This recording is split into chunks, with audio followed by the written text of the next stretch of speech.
Hi hello अनन्यास किचनमध्ये तुमच्या सर्वांचं खूप खूप स्वागत। आज मी तुमच्यासाठी झटपट अशी चिकन भात रेसिपी घेऊन आली आहे।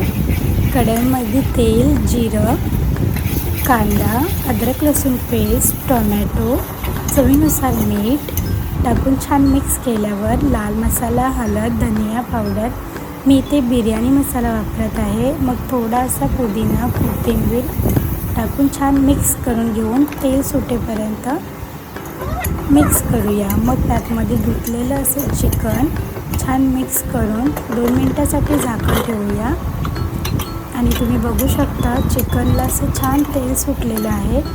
मी इथे बिर्याणी तांदूळ वापरत आहे, स्वच्छ धुवून घेतले आहे, ते देखील ॲड करूया। पुन्हा एकदा मिक्स करून अगदी ताणला एवढंच पाणी टाकून कुकरला 4 ते 5 शिट्टी काढून घेऊया।